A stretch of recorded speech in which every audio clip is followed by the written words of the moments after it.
Welcome to Washington Hospital Today, dedicated to informing residents about healthcare topics and issues.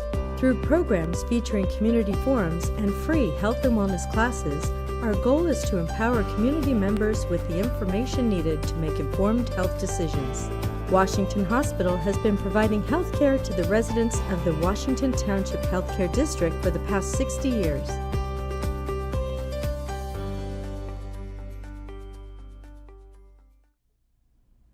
Hello, welcome to today's presentation, Sepsis. What is it and how can we increase awareness? Presented by Dr. Cyrus Shariat, Critical Care Intensivist with Washington Hospital Healthcare System.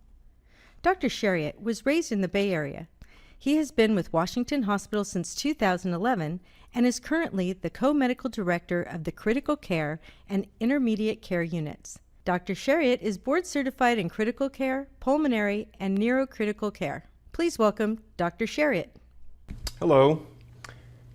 Today I'm happy to be speaking to you about sepsis, and I've named the talk Sepsis, the Silent Killer. And I think there's two reasons why sepsis is sometimes referred to as the silent killer. The first is that compared to other conditions such as heart attacks, stroke, or cancer, it doesn't necessarily get the same type of attention in the press. So many are still not familiar with it compared to those conditions. But the other reason sepsis is the silent killer is because the way it presents sometimes is subtle, and it could be less obvious than the conditions I described, such as a heart attack or a stroke. So I think it's important to be able to detect sepsis and to treat it early. I want to start with a basic case. So you haven't been feeling well for about a week. You have fever and malaise. You have abdominal pain. You have increased urinary frequency. You're going to the bathroom to pee frequently. In general, you don't feel like yourself. And today, you've developed a high fever, you're nauseated with dry heaving, and you check your heart rate on your Apple Watch, and your heart rate is elevated at 115. You're feeling weak, and when you stand up, you're feeling dizzy. You're taken to the emergency room, and on arrival, these are your vital signs. A fever of 102.4 degrees Fahrenheit.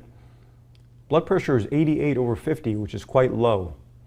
The heart rate is elevated at 127. We call this tachycardia. And you're breathing fast at 24. Regular rate of breathing is usually 12 to 18. We check some blood tests in the emergency room, and we find out you have an elevated white blood cell count. An elevated white blood cell count is often a marker of inflammation or infection. The BUN and the creatinine are also elevated, signaling some kidney dysfunction. A urinalysis shows many white blood cells and bacteria, which is consistent with a urinary tract infection. And a test called a lactic acid is elevated at 4.6. Now, lactic acid is a marker of how well your organs are being perfused. So when it's elevated, it suggests that your organs may not be getting enough oxygen. An elevated lactic acid essentially means you are sick. And the higher the lactic acid, the higher the chance that you could get worse and even die if untreated. The diagnosis made is the urinary tract infection, specifically pyelonephritis, which is infection of the kidney. And in this case, it has caused sepsis. You'll see here these bacteria that are proliferating, and this is E. coli, probably the most common cause of urinary tract infection that we see, and a common cause of sepsis. How are you treated? Well, you're given IV fluids, 2 liters. You're started on very strong IV antibiotics. And despite this, your blood pressure stays low. So you're started on a class of medication called vasopressors. to elevate your blood pressure, and the purpose of this is to help perfuse all your vital organs. You're transferred to the intensive care unit with septic shock due to pyelonephritis. So let's define sepsis. The common agreed upon definition of sepsis is a life-threatening organ dysfunction caused by a dysregulated host response to infection. Now, what does that mean? In other words, it means you have an infection, and the infection is so severe that it's causing your own immune system to overreact. And it's both the microorganism causing the infection and your body's response, your body's immune response to the infection that is making you so sick. A subcategory of sepsis is septic shock. And septic shock refers to sepsis with an abnormally low blood pressure despite getting adequate fluids. And there's also signs of low organ perfusion despite adequate fluids. Now, sepsis can have a mortality of anywhere from 10 to 25%. And when you've reached septic shock, your mortality can be anywhere from 25 to 40%. But I should mention that in the past couple of decades, with early diagnosis and treatment, the mortality rates have come down significantly. This slide almost resembles a game of Pac-Man. What you see is these small bacteria, these microorganisms, and you see a bunch of red blood cells, and the lighter colored cell that seems to almost be chasing and engulfing the bacteria is an immune cell, a white blood cell. And our immune system keeps us alive. But, as I mentioned, if the immune system is dysregulated or exaggerated, it can actually harm our body.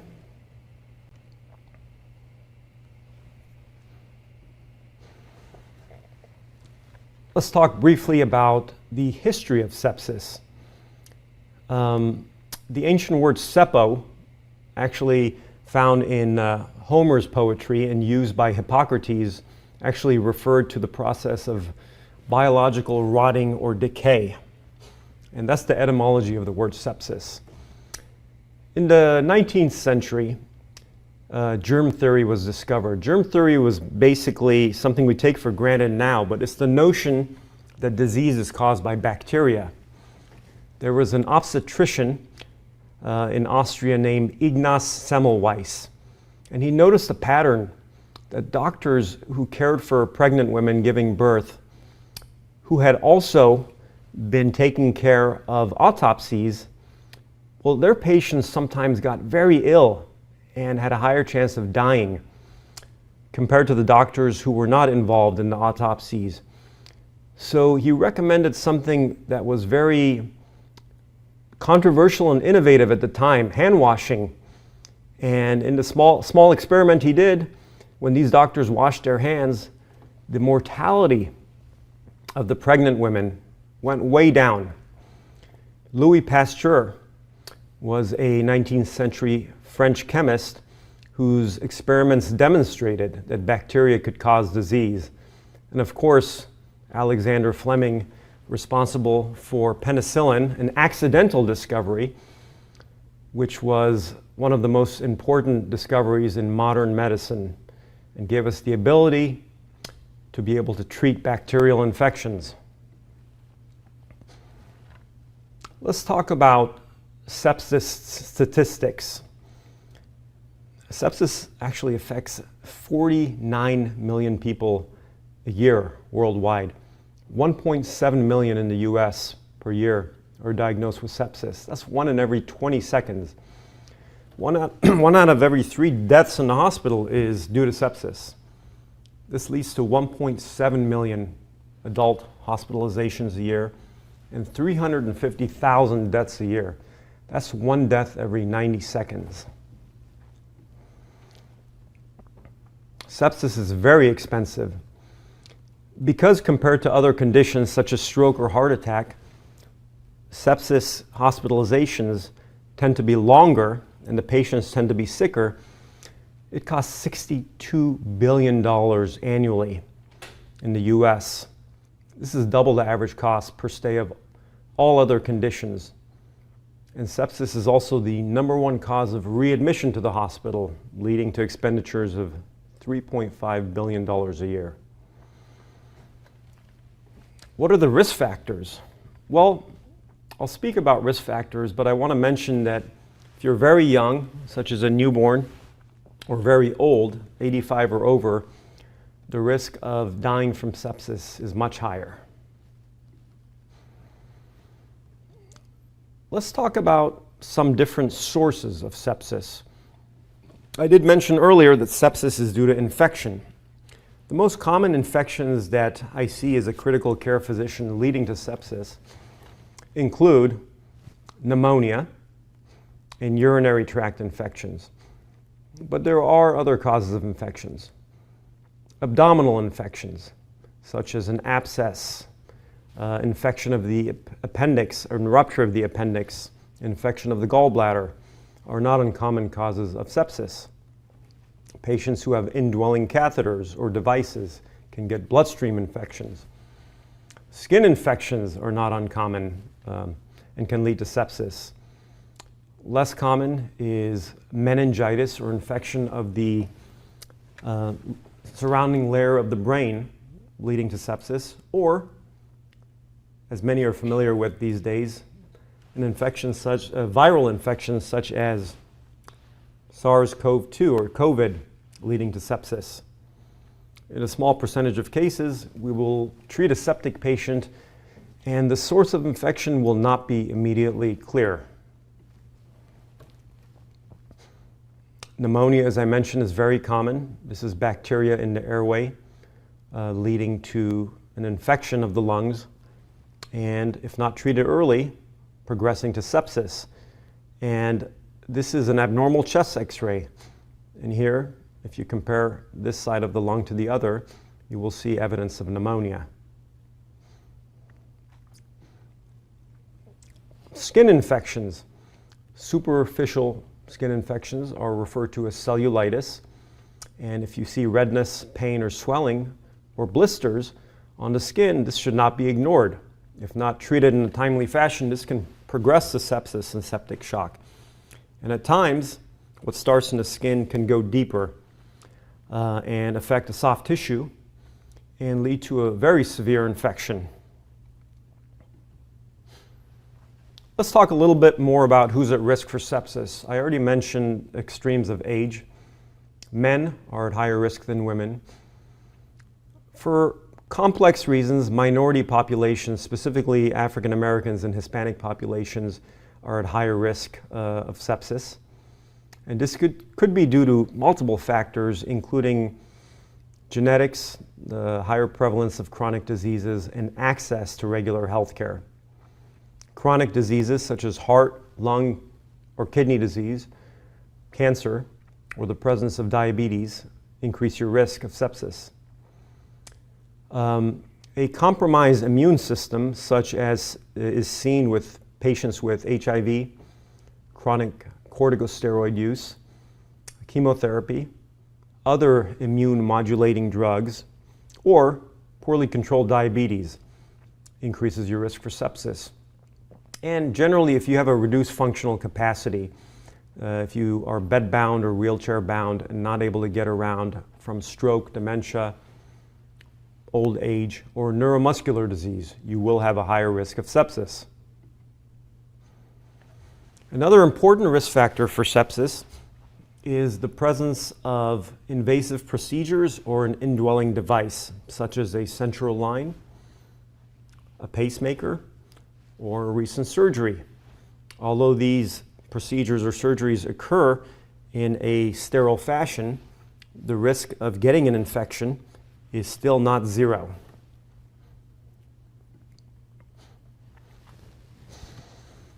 Let's briefly talk about how you can prevent or at least reduce your chances of developing sepsis and septic shock. I'll start with vaccinations. Seek regular medical care and get the recommended vaccinations based on your age and condition. Hand hygiene is very important, and hygiene in general of the skin, as the skin is really the first barrier of our immune system. If you are prescribed antibiotics by your physician, take them appropriately as directed. Delays in taking antibiotics will increase your chance of worsening infection and sepsis. Again, seeking regular medical care and controlling your chronic conditions, whether it's COPD or diabetes or heart failure, this is very important to reducing your risk of sepsis. If you have chronic wounds in your body, they have to be cared for regularly, and otherwise you will be at risk for a wound infection. In general, I would say stay healthy and be attentive to your symptoms, and if you're concerned that you may be having an infection in a part of your body, seek care early.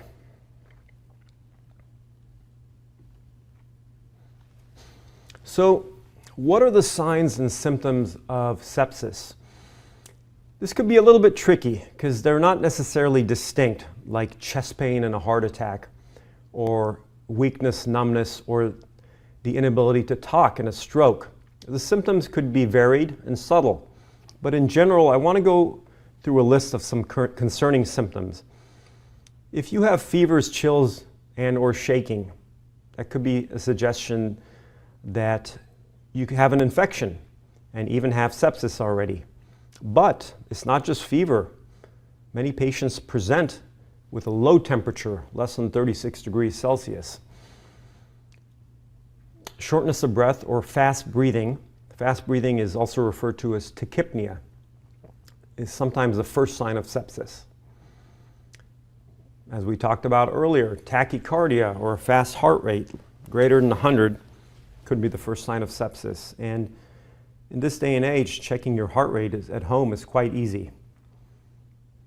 One really important fact that I want the audience to know for themselves and for those they take care of is sometimes the first presentation of sepsis is not fever or a fast heart rate, but confusion and lethargy. This is not uncommon for me to see a patient in the ER coming in for confusion, and our evaluation reveals that they are septic and did not present in the typical way.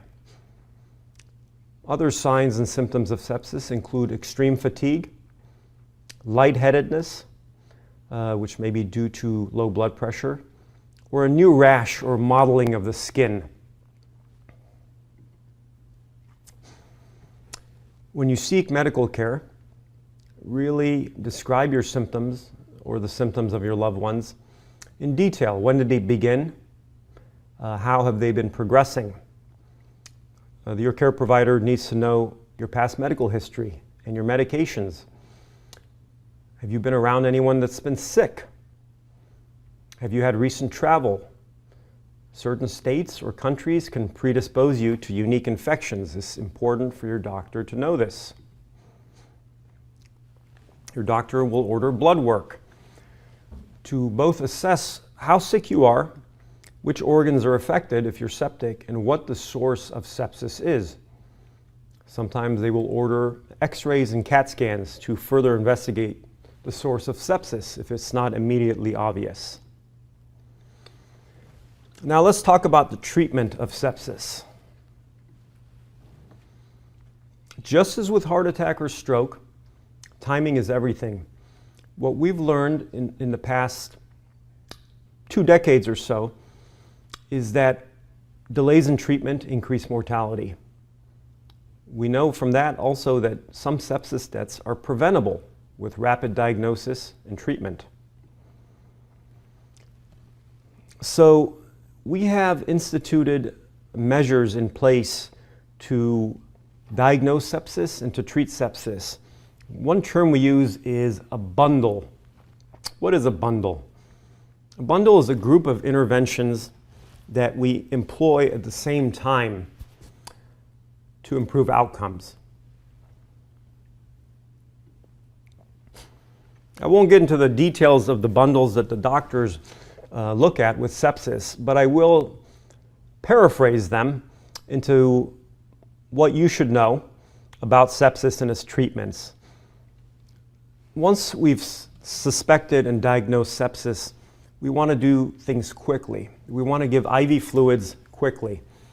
Many of these patients are dehydrated, and their blood pressure and organ function will improve with IV fluids.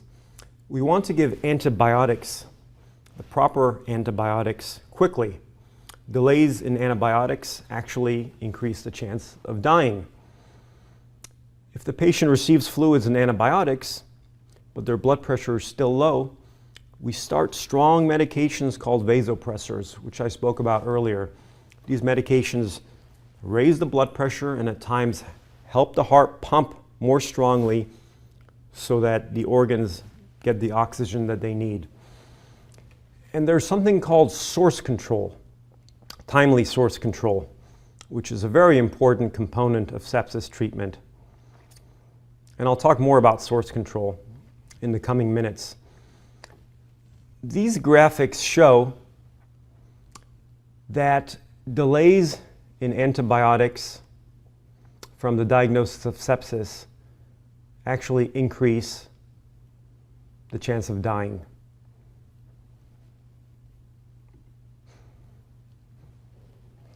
This was an interesting vintage graphic, and it reminds us that penicillin really changed medicine. In war, oftentimes a soldier that was wounded would inevitably die of sepsis. And once penicillin came about in the early 20th century, that changed.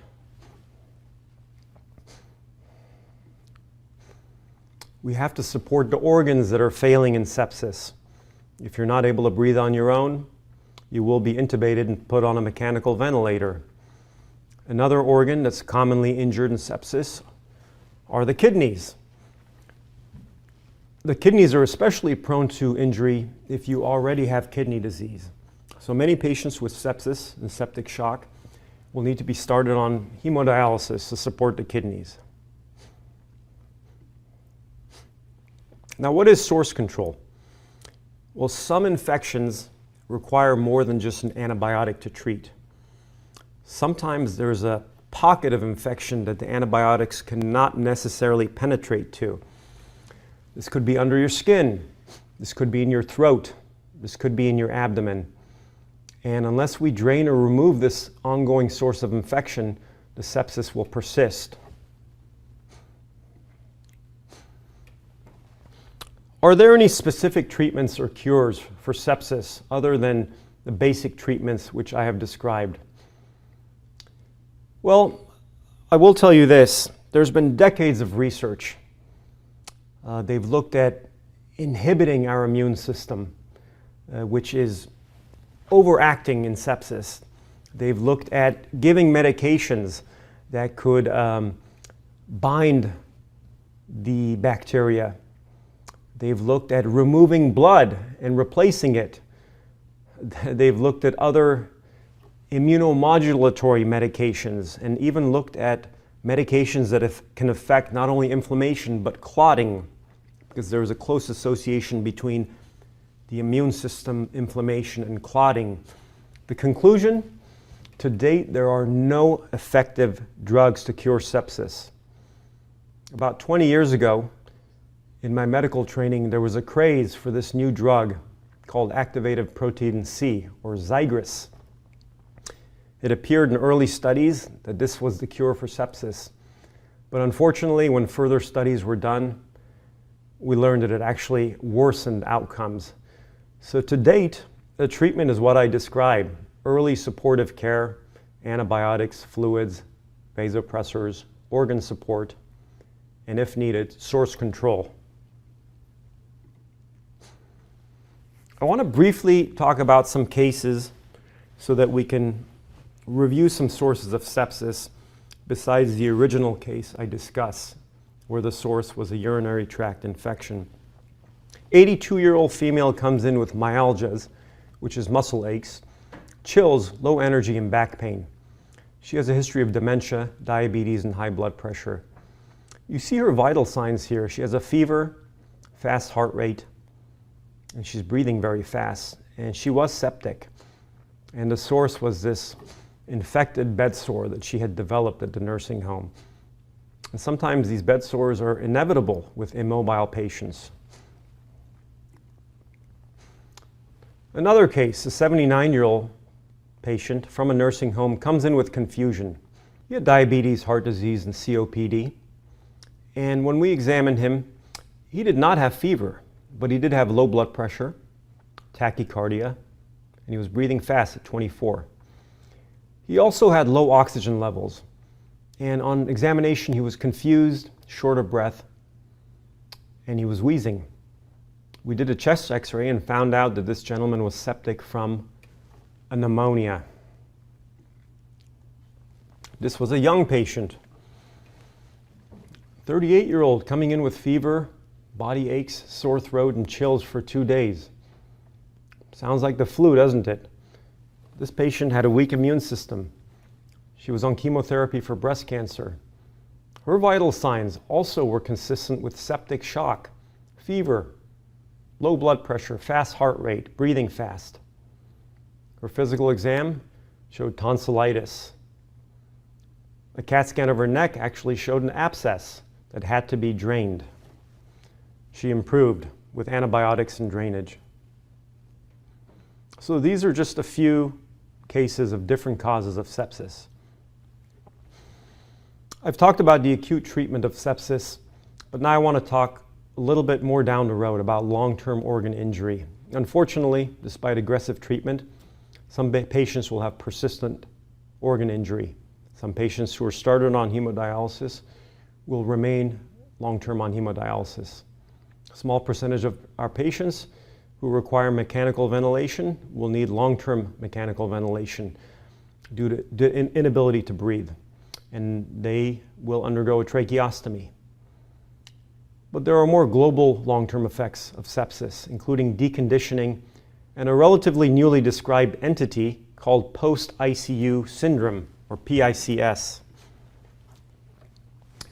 Post-ICU syndrome refers to health problems and psychological symptoms, as well as cognitive symptoms that may last for years after sepsis is treated and after the patient is discharged from the hospital.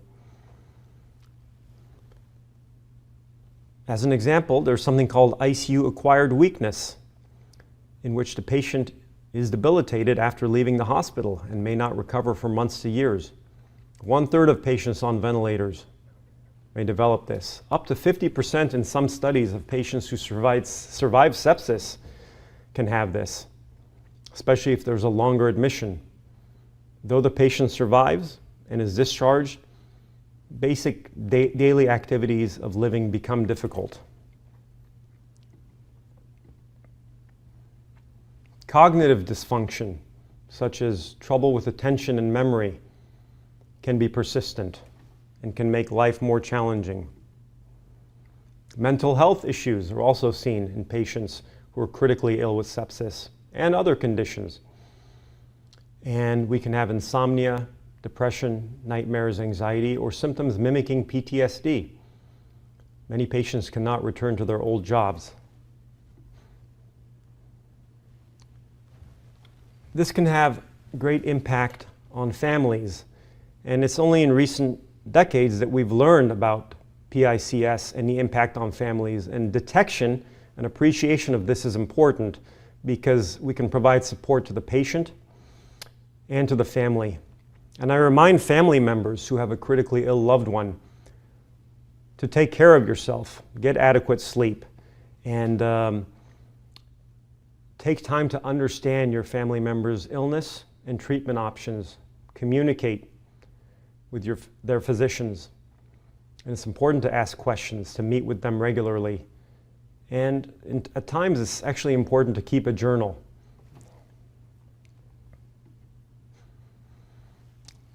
Let's talk about the cases where, despite our detection of sepsis and despite aggressive treatment, death is unavoidable. Unfortunately, some patients will continue to worsen despite treatment and will die in the ICU. A big part of what we do is to discuss with family and loved ones the options at the end of life. This is often referred to as palliative care. I want to underscore that it's very important to talk to your loved ones about their goals of care and what sort of limits they might want on medical care at the end of life. It's important for everyone to have a surrogate designated, that is, someone who can make medical decisions on your behalf when you are too ill to do so. Too many times at the end of life, these things have never been discussed, and at times no surrogate has been chosen. And in these scenarios, a patient can receive prolonged aggressive care even though they may have not wanted it. So I encourage families and possible patients to discuss these things ahead of time. Make your wishes known to your loved ones.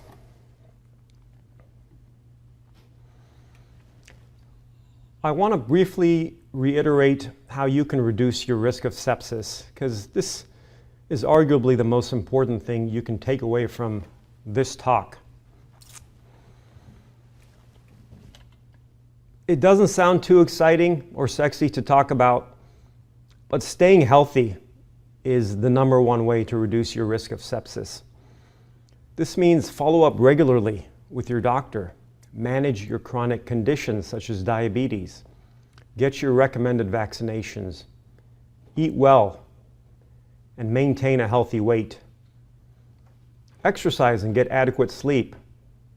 And stress management is also very important. Prolonged chronic stress weakens your immune system. In addition to staying healthy, don't ignore important signs and symptoms. No one wants to come to the hospital, but delays can increase your risk. So seek medical attention early, because we know that early diagnosis and treatment improve outcomes. We think it's important to educate the community about sepsis. And over the past couple of decades, as healthcare workers, we've improved our ability to screen patients for sepsis, detect it early, and to use evidence-based guidelines to treat it early and aggressively and to save lives. And we, fortunately, have seen our mortality for sepsis come down significantly.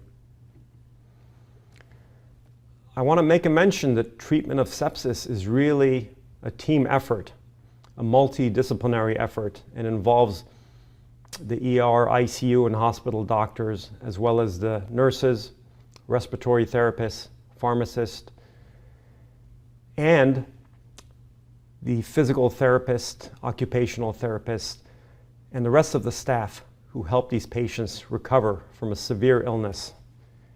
And I think our team does a great job, and I truly appreciate them. Now it's time for some questions, and I've also included my email if you want to email me questions. Thank you, Dr. Shariat. We do have a few questions. The first question we have is, why is sepsis more likely in an elderly person? That's a great question. As much as some audience members would hate to hear this, your body will naturally weaken, including your immune system, as you age. And you are more likely to acquire infections such as pneumonia or urinary tract infection at older ages, even if you're relatively healthy, even if you take great care of yourself. That's just a reality of aging. Okay, our next question is, at what point is sepsis fatal, and is it always fatal? Sepsis is not always fatal.